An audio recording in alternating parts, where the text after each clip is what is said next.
Okay, you're welcome. My name is Legendary Boss 247.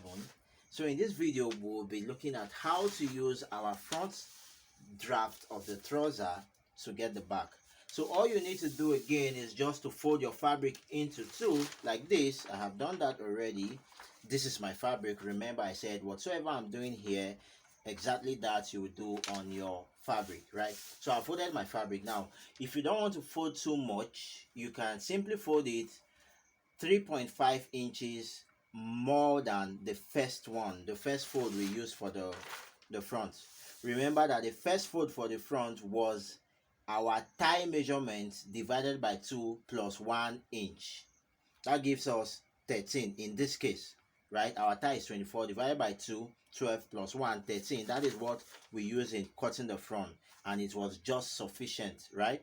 So if you want to fold for the back, it should be the widest point of your fold should be 3.5 inches more than what you use for the front. So 3.5 plus 13 gives us 16.5. So if your fold is up to 16.5, it is going to be enough for you, right? So if you are folded, normally if I'm doing this on a real fabric, I will have to turn this trouser like this to cut the back, right? And the simple reason is because remember we cut out the fronts like this, right? It was like this.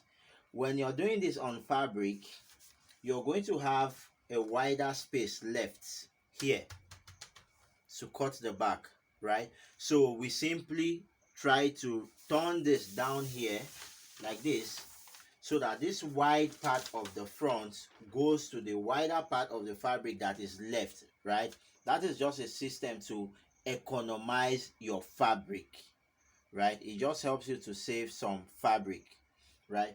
But then since this is just ordinary paper, I can cut it anyways. I did not even calculate how much I folded my paper. I just folded into two because it is a paper, right? But I've told you that if you want to do yours, your fold for the back should be 3.5 inches more than that of the front, right? So if you have folded, you can pin down or place some weights on it,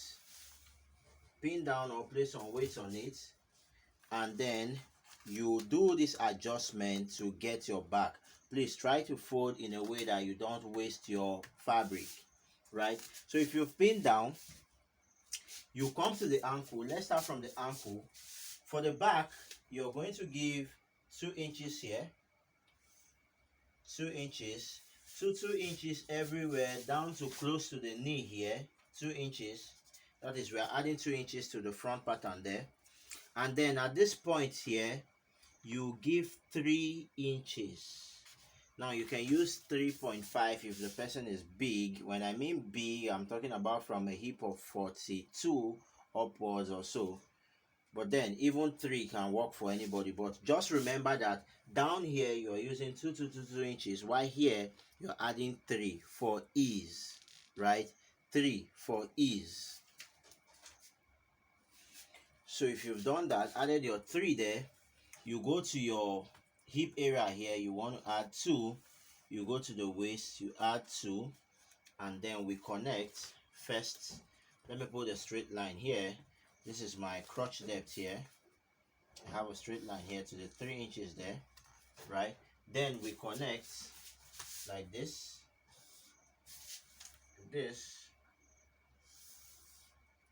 right? Of course, for this one here, we are connecting with the hip curve so that we have that slight curve here, like this, right?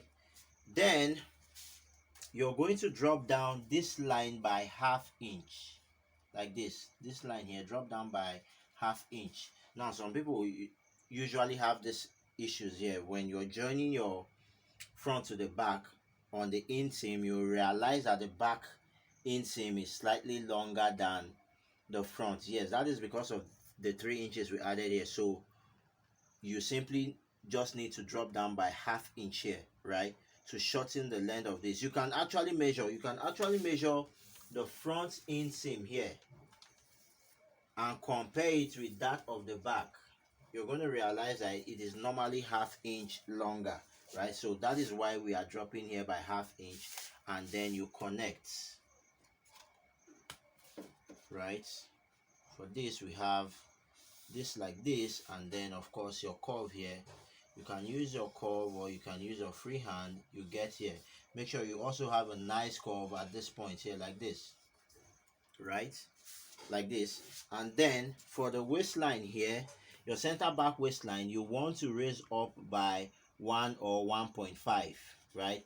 If the person has a very protruding backside, you can go for 1.5, but then in this case I want to use 1, and of which you're going to blend this to your side seam. Remember, you are joining both of them by the side seam, so they must be equal at the side seam here. The height of both the front and the back must be equal at the side seam.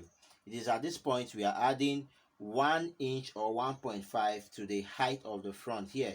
You need to do that, if not your trouser will not get to your waist behind, right? It's going to be showing your lower back, right? If you want the trouser to get to your waist behind properly, you must make this increment here. You're adding 1 or 1.5. Now I want to show you where the front stopped here. This is it here. Now this is for a high waist trouser. For a high waist trouser, you will leave your front straight this way.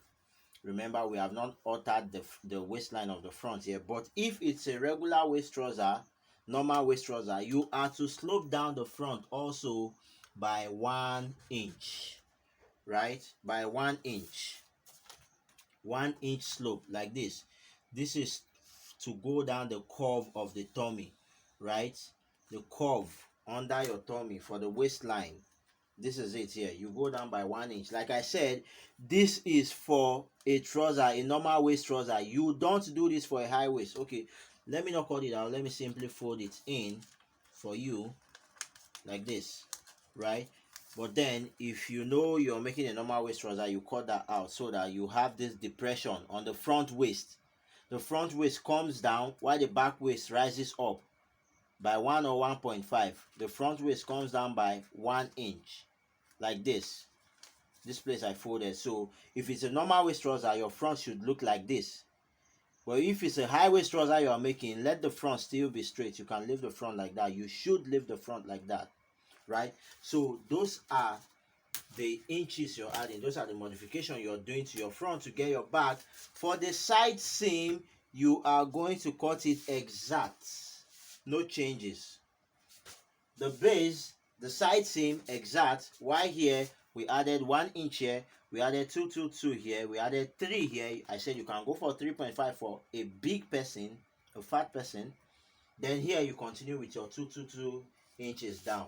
And if you have done that, you can now cut, right? Like this. So you're going to take your time and do better than what I have here, but this is exactly all you need for your female trouser. This is going to give you 100% nice trouser, right? So we have this. Now it now depends on your sewing techniques. If you can sew good, you're going to have a nice result, right? So it is tested and trusted, right? So I have my 2 inches here, and then towards the thigh I made it 3 inches. You can see that, like that, right? And then we have the curve here.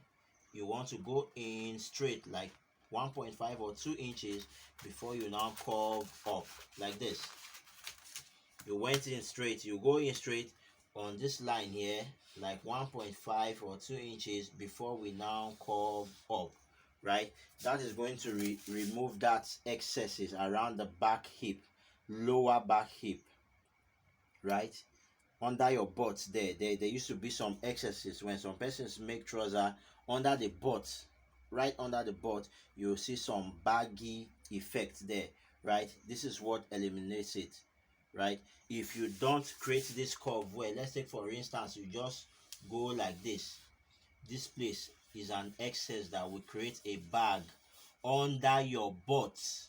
So you want to make, you come in here straight like 1.5 before you now curve up with the 2 inches here, right? So I'm showing you all of these points. Take note of it so you don't complain at the end of your trousers, right? So this is how to draft a female trouser.